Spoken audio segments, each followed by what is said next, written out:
رسوله الكريم وعلى آله وأصحابه أجمعين ومن تبعهم بإحسان إلى يوم الدين.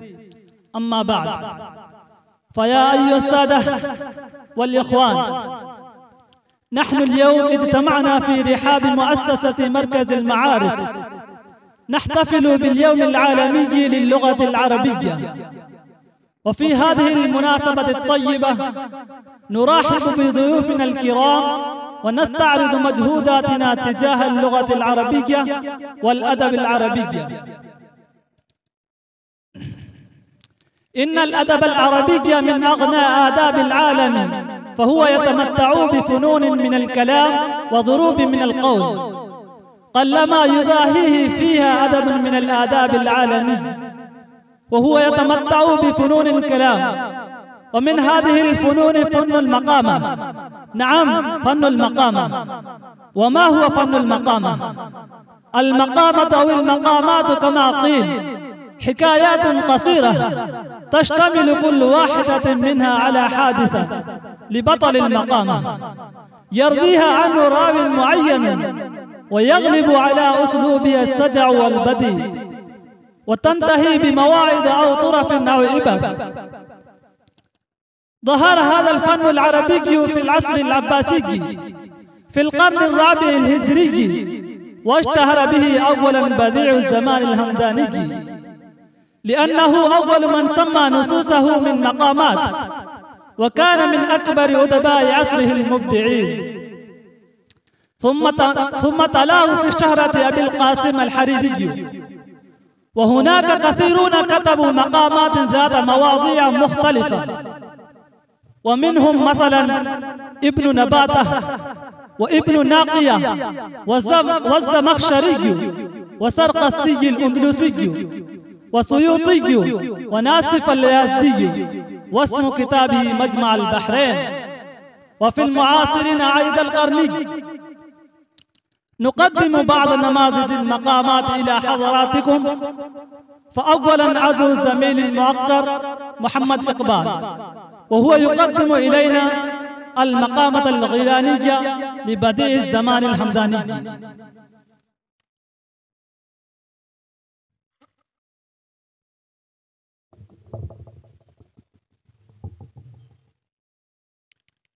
حامدا ومصليا، أما بعد،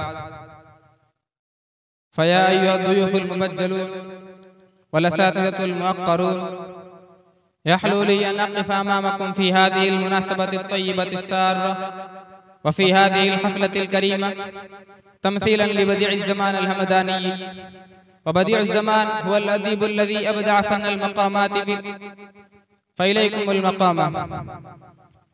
حدثني عيسى بن هشام قال: بينا نحن بجرجان في مجتمع لنا نتحدث، ومعنا يومئذ رجل العرب حفظا ورواية، وهو عصمة بن بدر الفزاري. فأفضى بنا الكلام إلى ذكر من أعرض عن خصمه حلما ومن أعرض عن خصمه احتقارا، حتى ذكرنا السلطان العبدي والبعير، وما كان من احتقار جرير والفرزدق لهما. قال عصمة: سأحدثكم بما شاهدته عيني ولا أحدثكم عن غيري. بينما أنا أسير في بلاد تميم مرتحلا نجيبة وقائدا جنيبة، عن لي راكب على أورق جعد اللغام فحاذاني، حتى إذا صك الشبح بالشبح رفع صوته بالسلام عليك، فقلت: وعليك السلام ورحمة الله وبركاته. من الراكب الجهير الكلام المحيي بتحية الإسلام؟ فقال: أنا غيلان بن عقبة. فقلت: مرحبا بالكريم حسبه، الشهير نسبه، السائر منطقه. فقال: رحب واديك وعز ناديك، فمن أنت؟ قلت: عصمة بن بدر الفزاري. قال: حياك الله، نعم الصديق والصاحب والرفيق. وسرنا، فلما هجرنا قال: ألا نغبر يا عصمة، فقد سهرتنا الشمس.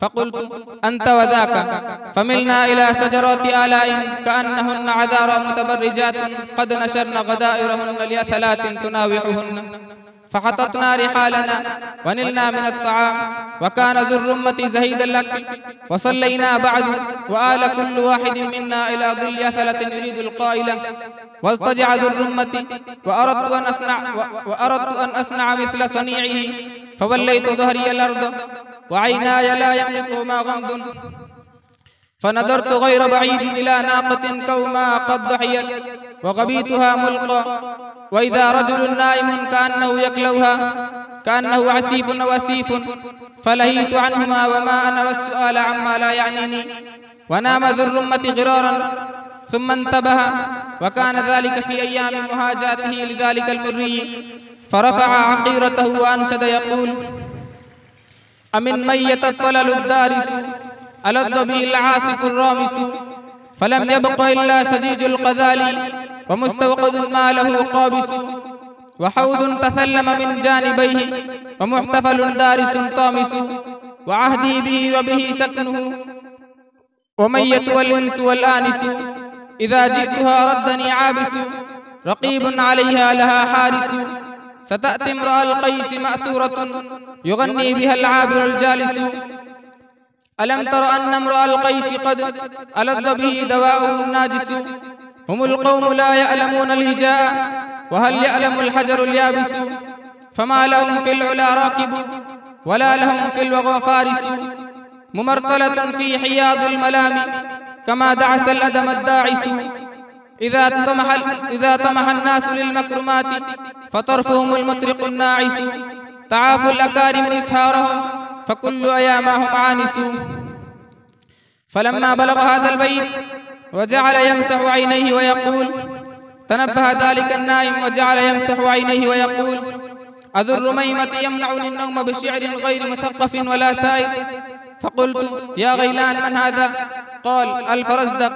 وحمي ذو الرمة فقال: أما مجاشع الأرذلون نفلم يسق منبتهم راجس، سيعقلهم عن مساعي الكرام عقال ويحبسهم حابس.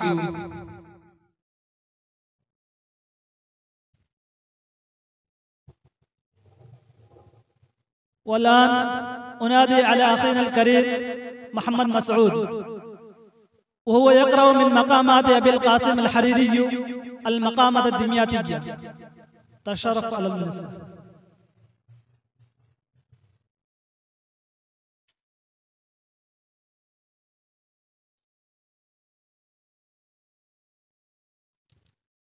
السلام عليكم ورحمة الله وبركاته.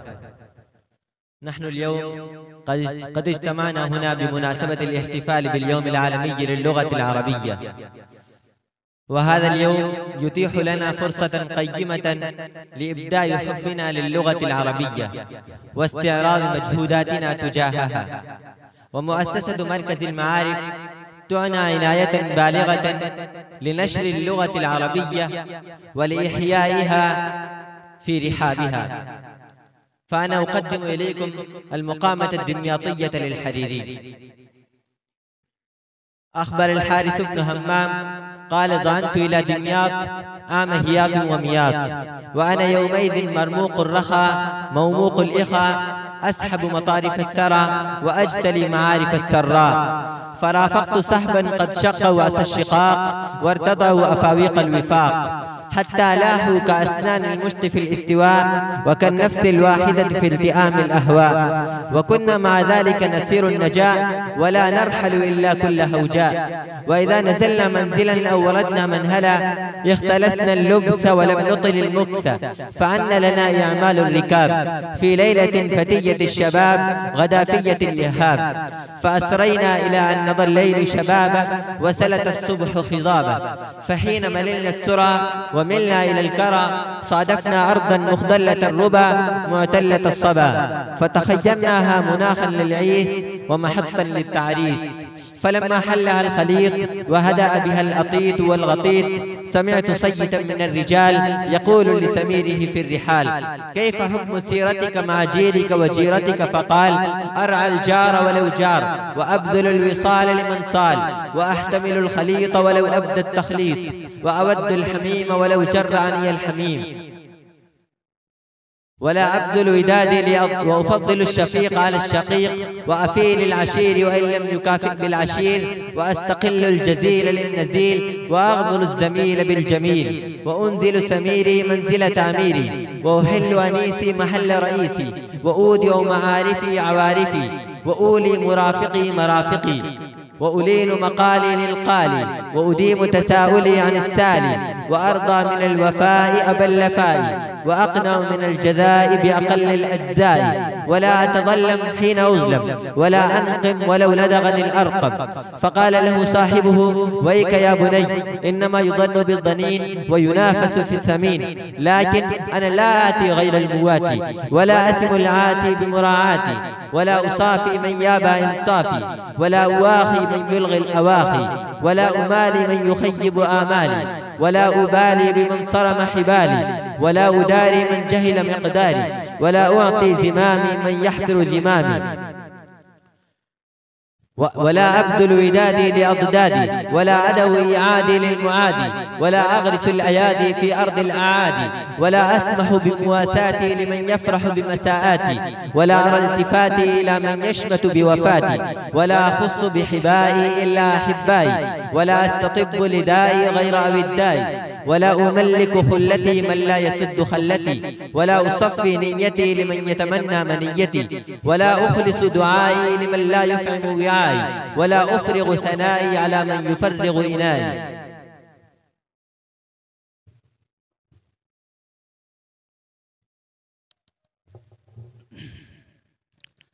كنا نتمتع بعبارات الحريري المسجعة، والآن ألتمس من رفيقنا رحمة الله أن يتفضل ويقرأ من مقامة ناصف اليازدي المقامة الحجازية. تشرف يا أخي.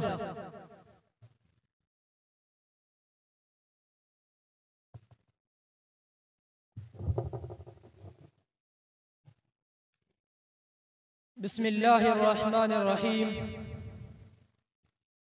حامدا ومصليا أصحاب الفضائل الشيوخ الكرام والزملاء، نحن أسرة مؤسسة مركز المعارف نحتفل باليوم العالمي للغة العربية، واللغة العربية أنجبت آلافا من الكتاب والأدباء، فمنهم ناصيف اليازجي، عرف بمقاماته التي تسمى مجمع البحرين، فإليكم مقامة من مقاماته التي تسمى الحجازية. حدث سهيل بن عباد قال: نهزت من الأهواز أريد قطر الحجاز، فخرجت أطوي السباسب والبسابس في عصبة من أولي الخلابس، فكنت أتفكه منهم بالحديث وأتنقل منه بالقديم إلى الحديث، وما زلنا نطعن في المفاوز ونضرب حتى دخلنا مدينة يثرب، فأقمنا بها غرار شهر كغرة في جبين الدهر. وبينما نحن في ليلة بين الرحال إلى جيرة بمكان الكليتين من الطحال، سمعنا زفرة متنهد يليها صوت كئيب ينشد: يا من يرد علي ما فقدت يدي، يا من يرد علي ما فقدت يدي، هيهات ليس يرد أمس إلى الغد، فقدت يدي طيب الحياة، وهل ترى لي مطمع في الغابر المتجدد، ماذا يفيد العيش صاحب كربة لهفان يمسي في الهموم ويغتدي، الموت أطيب من حياة مرة تقضى لياليها كقضم الجلمد، مضت الليالي البيض في زمن الصبا، مضت الليالي البيض في زمن الصبا، وأتى المشيب بكل يوم أسود، يا حبذا ما فر من أيامنا لو كان يمسك عندنا كمقيد، أنفقت صفو العيش حتى إنه لم يبق لي إلا ثمال المورد، فلما سمع القوم لهجته الشجية ورأوا ما له من سلامة السجية رقت أفئدتهم عليه وصبت عواطفهم إليه، وقالوا هل لنا من يطرق مضجعه ويؤنسنا بالتمازج معه؟ فما عتم الرجل أن وقف بنا منتصبا وأنشدنا مقتضبا.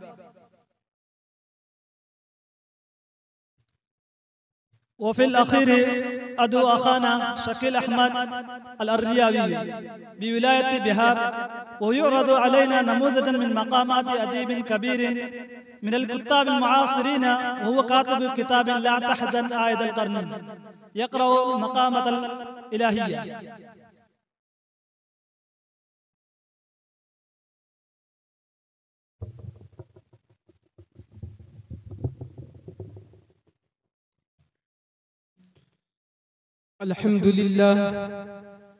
الحمد لله الذي خلق الإنسان وحلاه بالنطق والبيان، والصلاة والسلام على سيدنا محمد وعلى آله وصحبه وأهل بيته أجمعين.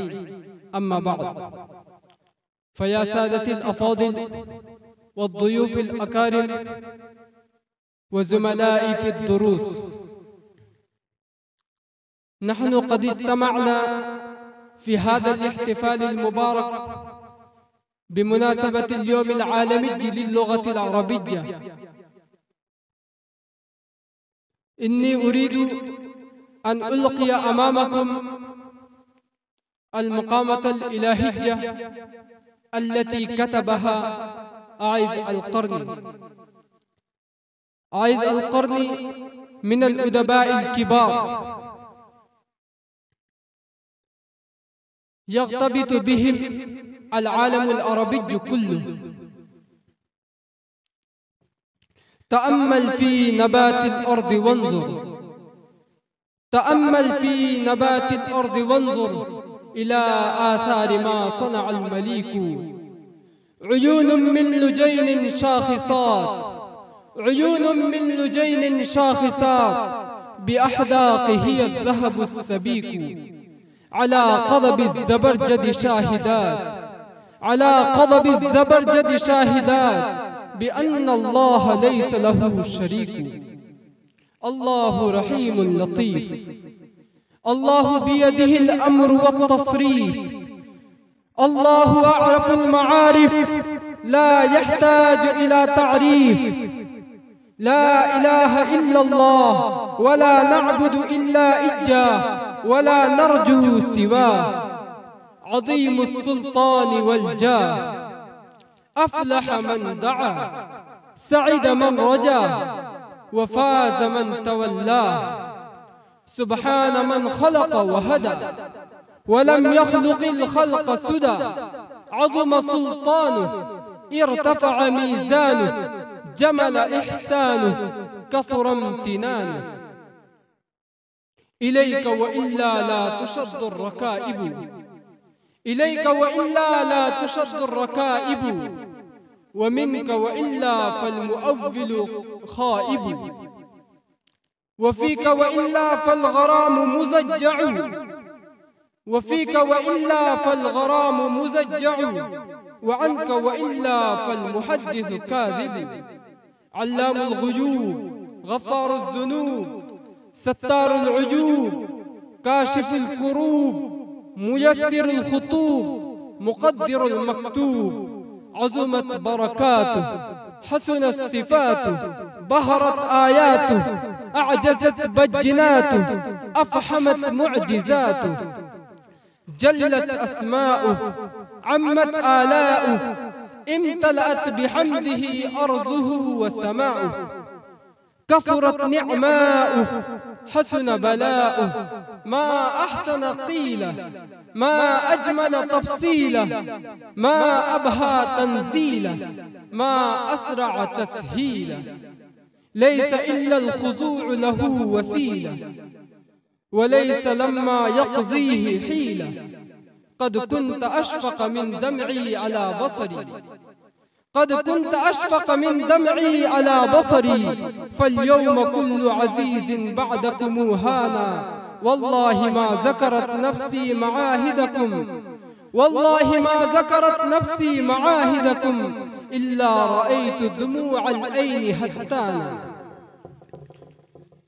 أنا أكتفي بهذه الكلمات.